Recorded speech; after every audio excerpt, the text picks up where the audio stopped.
Okay, sorry for the graininess with this Facebook Live video today. The noise that you hear in the background, we have a treadmill in the house, and so we're in the condo, and Brandon's on the treadmill, and it's too loud out there, and I can't concentrate. Anyhow, let me turn this up. Okay, first I want to say today, what a fun day. It's not my birthday. I work with some of the funniest people in the world. Truly some of the funniest people in the world. So Taryn really got me good with all of the 50th birthday, but yeah, it's not my birthday. I'm not 50. I see Marla, Justin, thank you. Jenny, thank you. Shannon, thank you. So yes, fun day, fun day, but I did get Taryn back at the end of the day. Secondly, let's talk about the book release party. So this is what's happened. The book release party was supposed to be for June 25th, which is next Thursday. I'm not going to get too much into detail because that's not my business to say. But with the party, Cocoa Moon, is where the party was supposed to be held, Cocoa Moon is no longer. They closed the doors 2 weeks or a week and a half ago, and it's going to be, I think, a Japanese steakhouse or something like that. The way I found out, somebody had told me they thought it closed. I had walked over there. I contacted the owner, who's a friend of mine, and said, "Hey, what's going on?" And there's some drama with it, but anyhow, Cocoa Moon is no longer. So the book release party, I'm gonna move it to Sapphire or to Skybox, but the thing is, Sapphire doesn't have enough martini glasses because I made another little mistake. I'll tell you about that in a minute. But in Skybox, it's going to give me a quota as well. So, hey Buck, hey Tony. Anyhow, I went down to Sapphire, and said, hey, I want to do the party here. He doesn't have enough martini glasses. We'll figure out something. But that being said, the party is going to be postponed, and that postponement is going to be for Monday, June 26th. And the reason it's going to be postponed, besides the whole restaurant fiasco, when I did the Evite, and this is stupid me, but so predictable me, when I did the Evite on the new Evite app, it says invite Facebook friends. Well, typically when you would push that, and all of a sudden your Facebook friends would come up and you just pick who you want to invite or not invite. Not that I don't love everybody, and invited my entire Facebook. So just to accommodate the people that are coming, I want to do this. I want to do this very good for you all. You deserve it for buying the book. As of yesterday, I was at just over 28,000 sold worldwide, and that's phenomenal. It was released April 5th. It sold out in London at a bookstore that was over there, which I'm very happy. I go to London in 6 weeks for 10 days, and so I'm going to try to do a book talk over there and get there. So those of you who have bought it, thank you. I appreciate it. But that being the case, June 26th, Monday, June 26th, I will let you know where it's going to be. So I'm going to adjust that on the Evite. Second thing with the contest, you had a week from yesterday, which is going to be, June 26th is party, May 25th. You have a week from yesterday. I'm giving away the trip to Miami or to New York City on me, a weekend trip, paid for one of you. If you want to bring your husband or wife, that's fine, boyfriend, girlfriend, whatever, but you got to pay for them. You get the hotel, you get a dinner, get martinis on me, and then I think that's about it. And then I'll throw in some other fun stuff. Gretchen, thank you very much, and happy belated birthday. I remember your birthday. So you have a week. Best picture wins. I'm going to tell you, there's some good competition. I'm going to post a lot of them starting on Monday. There's some really, really good competition out there.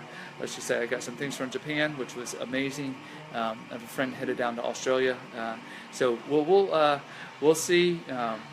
And my friend Chad is texting me right now saying, look what just came in. And he got my book. And he's actually going to be in London with me. We're a group of us. There's 60 of us.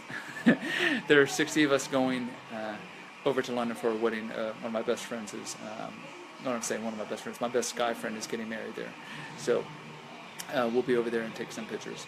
Okay, so with the book chapters, my parents last week. A lot of you were so kind to my parents. That truly is how my parents are. They are so in love. They are so in love, and the way they act is what they do and how they do all the time. They just, my mom and dad have been through a lot. My mom and dad have been through a lot together, and knowing that my mom stayed with my dad, it meant the world to me. There was a point where I said, I remember being a teenager and telling my mom, you might be happier being divorced, but my mom stuck it out. So those of you who viewed that video and commented and all of those wonderful things, thank you very much. My parents are hysterically funny, and if you ever got to meet them, and those of you who have met them, you know that is my dad to a T. His last comment in the video, I embarrassed, as you could tell. My mom embarrassed, but that, I don't know, he's an idiot sometimes. By the way, you are in my bedroom, so now you get to see what my bedroom looks like. Yeah, this is an old building, so those are the original brick walls, and we're on the 5th floor. Okay, so I'm going to talk a little bit about the chapter, and some of these videos I'm going to put on YouTube channel that I hope to open up tomorrow. The Black Eye chapter, and I know this is an odd way to talk about something down and out, but before I get to that, hold on one second. I am going to have a sip of a lemon drop martini with you. Oh, Tony, thank you.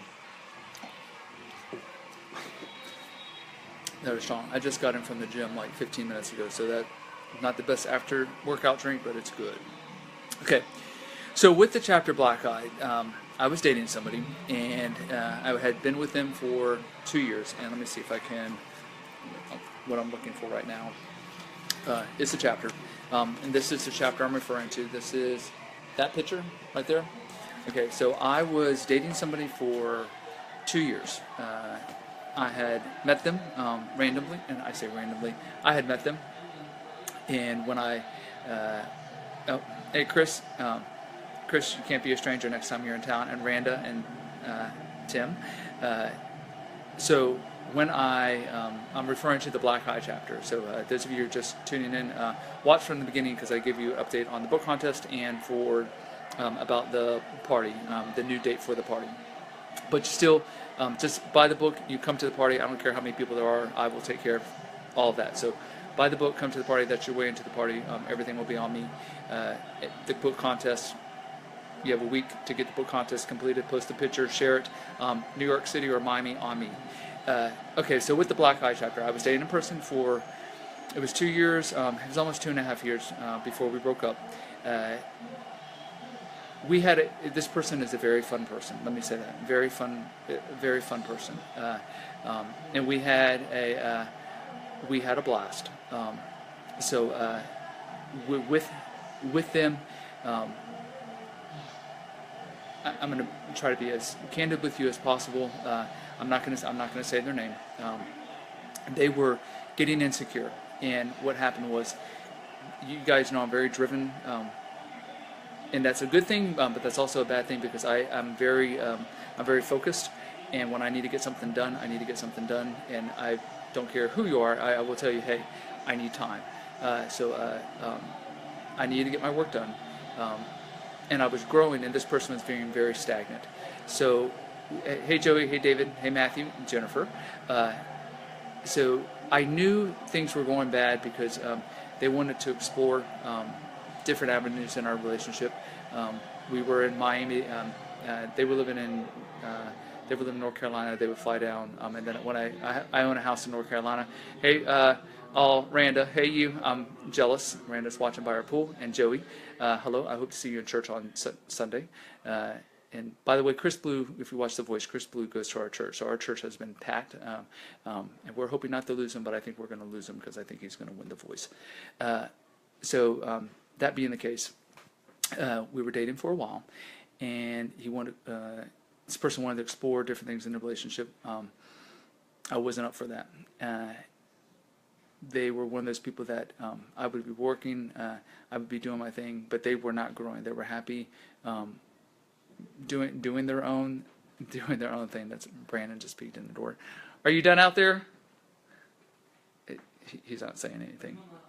I'm live on the thing. I'm going out there. I I'm going out there so I can get it better. Okay, so you all are leaving my bedroom, and you are going down the hallway with me so I can see better. Hey, will you turn that off? Will you turn that off? Turn. Okay, so this is what happened.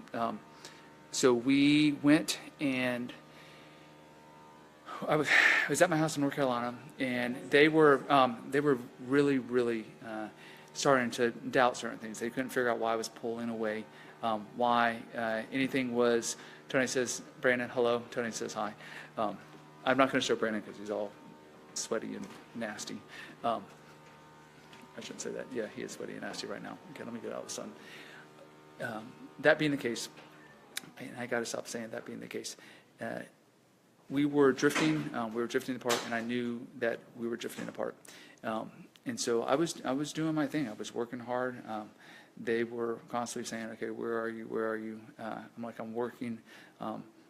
I had to start living my life a little bit because they were not progressing, and I knew I was going. I knew I was drifting. So the day came, and I was working. I was a curriculum a developmental reading or a curriculum coordinator at a community college up in North Carolina at the time. So I had to go to work. I worked an hour and 20 minutes away, so I would commute every day. So I had to leave early for work. Taught all my college students. Hey, Christopher. Hey, Kimberly. Taught all my college students. And John, thank you for coming. Taught all my college students. We had some very adult conversations. So the morning, hey, Christopher. Hey, girl. I hope to see you in Florida. The morning comes and the doorbell rings, and my parents were at my house, and my dad, sugar, my dad, hey Kimberly, miss you. My dad comes to the bedroom and says, the person is outside, and it was early, and this is, you probably have been with those type of people, you probably been those type of people that been with those people that like to sleep in and go to bed late. Because they don't have a care in the world. Actually, they don't have ambition, whatever. So I thought, that's odd. They're here. I had to leave early for work, and they're already here. So I go out to the patio, and I miss you, Kim. So I got out to the patio, and they're sitting out there on the patio. And I said, "What's going on?" "Why haven't you texted me?" is what they said, or called me. And I told them, I said, "I've been busy, and we're not working, and I've told you we're not working." So my phone, I had an iPhone 4, so that tells you when this was. So this wasn't too long ago. This was 2012. Okay, so it gives you a hint. Sorry, 2011, 2012. So my iPhone 4, it was stuck or something, and they were good with technology. And I said, "Hey, Alanis." I said, and Alanis is in Miami. Miss you, and I'm going to see you when I get down there. So I said, "Hey, if you want to look at my phone and help me unlock it." Well, I gave them my phone, and they're still talking to me. What popped up, and at that time, like you send those, not Bitmojis, but what are they called? Memes. There was a funny meme that my friend Diane sent me of like a guy doing like a little, it was a sexy guy doing like a little dance or something. This person says, "You're cheating on me." And I said, "I'm not." Diane sent that to me. And so what they did was and they were sitting across, I have, in my house in North Carolina, I have a patio, and then I have a deck, and so the patio goes into the deck. So they took the phone, and they stood up, and they threw it at me, and it hit me right here in the chest. So when I ducked down to get the phone and got it, that is where they sucker punched me and hit me right here in the face. Those of you who have been in abusive relationships, I can tell you it was a blessing that it happened. I was stunned because they hit me so hard I fell into the wall, and then they hit me again when I fell down. And I crashed into the table. I have a table on the deck. And so I crashed into the table, and I don't remember them. So they go, and I hope you all are still there. That was my mom trying to FaceTime me, and she knows I'm on this thing. And I told her, "Don't FaceTime me," and this is what she does. I love her, though. So so I fall into the table. I apologize if this is, I don't know what this is looking like. She tried to call me again. So I fall into the table, and my dad hears it from the inside. So he comes out, and this person is going out. And at that time, those of you who know, I had a Dodge Ram truck. My dad goes, "Did he just hit you?" And I said, "Yeah." I said, don't. And so my dad goes out. Person takes the key. Your mom, Christopher, it's your mom. Can you all hear her calling in? She's called 3 times trying to FaceTime me, and she knows I'm on this thing. And you all, thank you, Lynn, and you all have seen my mom. This is what they do to me. 3 times. She knows I'm doing this with you all, and this is, okay. So they go along my Dodge Ram truck. 4 times she's trying to call me, and it's not an emergency. This person takes the key and exactly, Tony. Joey, she calls you. You all know, you see my parents, this is what she does. I bet you she'll call me back again. He takes the key and goes along my Dodge Ram truck and keys the entire truck. I go out there. I was more mad at that he keyed my truck because everybody knew I babied my vehicles. So, key my truck. I go out. Hey, Carrie. I'm not 50. Hello, Ryan. And I think, Ryan, I saw you in the newspaper, if I recall. Yeah, I did see you in the newspaper. You look great. And Ryan's a principal at a school here in town. So he keys my truck. He goes out, and my dad goes out. So the person who, those of you just joining, I'm talking about the black eye chapter in my book, How I Got a Black Eye. Goes out and pushes my dad. Now, you all have seen my dad. You all know my dad has been to prison. I'm just going to be very honest with you and very blunt. So I don't usually curse. My dad really doesn't give a shit. My dad almost killed him. And I say that because it took everything in my dad not to hit him so hard and do something even worse. So it's 7 o'clock in the morning, and so this ex of mine decides to scream out really loud, and I live in a nice neighborhood. Well, my house in North Carolina is in a nice neighborhood. "You're screwing around, you're this, that, and the other." I said, "You need to get off my property. You need to get off my property."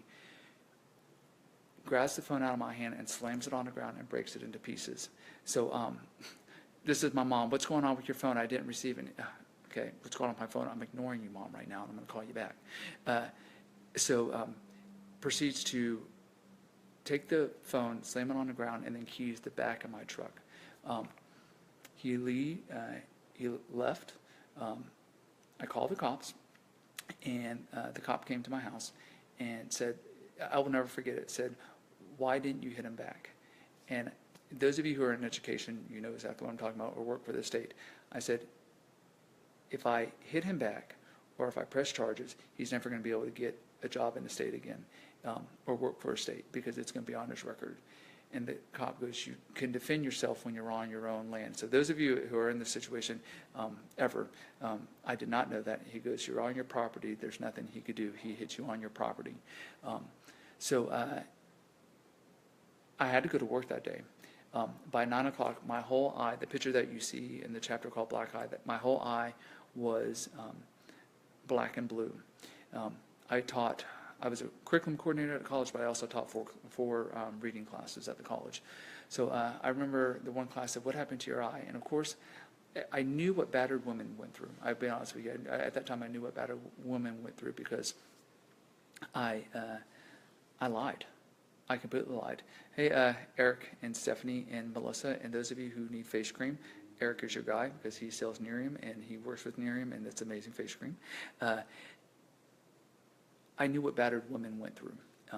And that being the case, I lied to them. I lied to my students, and I said, I ran into the door, which is so typical. I made a mistake because one student came up to me, and I liked him, but those of you who know me, even though I seem like an open book on some things, I'm very, very cautious of what I say to people. And I told a student because I know you didn't go into a door. "Oh, Christopher, it's because you don't look 50, thanks." Well,